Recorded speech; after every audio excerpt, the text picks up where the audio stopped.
ನಾರಿ ಶಕ್ತಿ ಹೇಗೆ ಯಾವ ರೀತಿ ಅಂತ ಹೇಳಿ ಮನೆಯಲ್ಲಿ ಕುತ್ಕೊಂಡು ಇರುವಂಥ ಹೆಣ್ಮಕ್ಳಲ್ಲ, ಬರೀ ಕೆಲಸ ಮಾಡ್ಕೊಂಡು ಬರೋರಲ್ಲ, ಬರೀ ಏನಾದರೂ ಆದರೆ ಕಣ್ಣೀರು ಹಾಕೋರಲ್ಲ. ಕೋಪ ಬಂತಂದರೆ ಮನೆ ಗುಡಿಸೋ ಪೊರಕೆನೂ ತೊಗೊಂಡು ನಿಂತ್ಕೊಂಡ್ಬಿಡ್ತಾರೆ. ಅದು ತಾಕತ್ತು. ನೆಕ್ಸ್ಟ್ ಹೇಳಿದ್ದಾರೆ, ಈ ಕೈಯಲ್ಲಿ ಪೊರಕೆ ಇದೆ, ನೆಕ್ಸ್ಟ್ ಮಚ್ಚೆ ಹಿಡಿತೀವಿ ಅಂತ ಹೇಳಿ ಮರ್ಡರ್ ಮಾಡೇ ಹೋಗ್ಬಿಡ್ತೀನಿ ಅಂತಾರೆ. ಏನ್ರಿ ಅಪ್ಪ, ಇದು ನಮ್ಮ ಜಲ ನಮ್ಮ ಹಕ್ಕು ಅಂತ ಹೇಳ್ತಾ ಇದ್ದವರು ಈಗ ನಮ್ಮ ಭೂಮಿ ನಮ್ಮ ಹಕ್ಕು ಅನ್ನುವಂಥದ್ದನ್ನು ಕೇಳಿಸ್ಕೊಳ್ಬೇಕಾದಂಥ ಸರದಿ ಅಂತ ಹೇಳ್ತಾ ಇದ್ದಾರೆ ಸ್ಥಳೀಯರು. ರೈತ ವಿರೋಧದ ನಡುವೆಯೂ ಕೂಡ ಸರ್ವೆಗೆ GBDA ಹೋಯಿತು.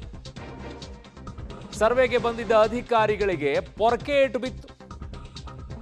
ರೈತ ಮಹಿಳೆಯರಿಂದ ಅಧಿಕಾರಿಗಳಿಗೆ ಪೊರಕೆ ಪೂಜೆಯನ್ನ ಮಾಡಿದರು. ಕೊಟ್ರು. ರಾಮನಗರದ ಮಂಡಲಹಳ್ಳಿಯಲ್ಲಿ ಆದಂತಹ ಬೆಳವಣಿಗೆ ಇದು. ರೈತರ ಕಿಚ್ಚು ಹೇಗಿತ್ತು ಅನ್ನೋದನ್ನು ನಿಮಗೆ ತೋರಿಸ್ತೀನಿ. ಕಲ್ಲು ದೊಣ್ಣೆಗಳಿಂದ ಅಟ್ಟಾಡಿಸ್ಕೊಂಡು ಹೋದ್ರು. ರೈತ ಮಹಿಳೆಯರ ಆಕ್ರೋಶಕ್ಕೆ ಕಾರಿನ ಗಾಜು ಪುಡಿ ಆಗೋಯ್ತು. ಯತ್ನೋ ಬಿದ್ನೋ ಅಂತ ಅಧಿಕಾರಿಗಳು ಓಡಿದ್ರು. ಓರ್ವ ಇನ್ಸ್ಪೆಕ್ಟರ್ಗೆ ಗಾಯ ಆಗಿದೆ, ಕಲ್ಲು ಬಿತ್ತವ್ರ ಗೇಟು, ಆಸ್ಪತ್ರೆಗೆ ದಾಖಲು ಮಾಡಿದ್ದಾರೆ.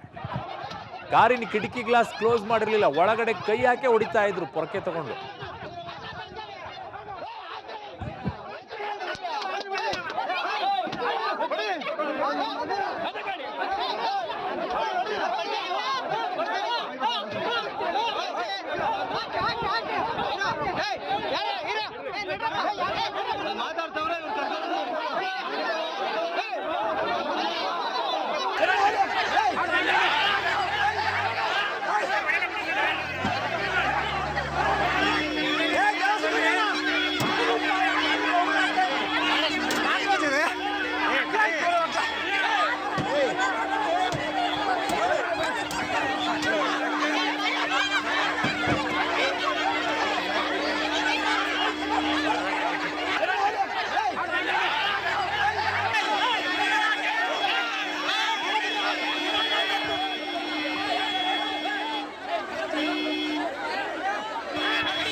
ವಿಡಿಯೋ ಮಾಡಂಗಿಲ್ವಾ? ಹೋಗಿ ಅಲ್ಲಿ ಇಟ್ಕೊಳ್ರಿ.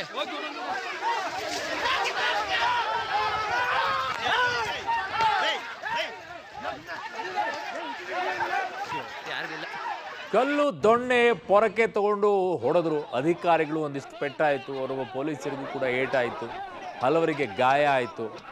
ನೋಡಿ, ಅವರ ಜಮೀನನ್ನು ಅವ್ರು ಉಳಿಸ್ಕೊಳ್ಳೋಕ್ಕೆ ಹೋರಾಟವನ್ನು ಮಾಡ್ತಾ ಇರೋದು. ಇನ್ಯಾವುದೋ ವಿಚಾರಕ್ಕೆ ಅವ್ರು ಹೋರಾಟ ಮಾಡೋಕ್ಕೆ ಬಂದಿರಲ್ಲ. ಅವ್ರಿಗೆ ಯಾವುದೋ ಎಲ್ಲಿಂದನೋ 500 ರೂಪಾಯಿ ಕೊಟ್ಟು ಬಂದು ನಿನ್ಸ್ಕೊಳ್ಳೋದಲ್ಲ. ಇನ್ಯಾವುದೋ ಸಾರ್ವಜನಿಕ ಆಸ್ತಿಪಾಸ್ತಿಗಳನ್ನು ಹಾಳು ಮಾಡಿಕೊಂಡು ಕಂಡವ್ರಿಗೆಲ್ಲ ಬೆಂಕಿ ಇಟ್ಕೊಂಡು ಕಂಡಗಳೆಲ್ಲ ಕಲ್ತೂರಕ್ಕೆ ಬಂದಿಲ್ಲ. ಅವರು ತಮ್ಮ ಜಮೀನು ಉಳಿಸ್ಕೊಳ್ಳೋಕ್ಕೋಸ್ಕರ ಬಂದಿರೋದು.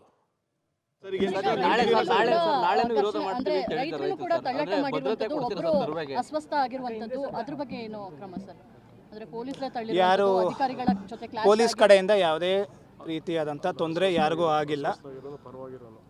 ಅಸ್ವಸ್ಥ ಏನು ಆಗಿದ್ದಾರೆ ಅವರು ಇದ್ರ ಪರವಾಗಿರುವಂತಹ ರೈತ, ಅಂದರೆ JMC ಆಗಲಿ ಅಂತ ಹೇಳಿರುವಂತಹ ರೈತ ಒಬ್ಬರು ಅಸ್ವಸ್ಥ ಆಗಿರೋರು. ಅವರು ಇವಾಗ ಅವ್ರಿಗೆ ಚಿಕಿತ್ಸೆ ಕೊಡಲಾಗಿದೆ. ಅವರು ಏನು ತೊಂದರೆಗೆ ಒಳಪಟ್ಟಿಲ್ಲ, ಅವರು ಆರಾಮಾಗಿದ್ದಾರೆ.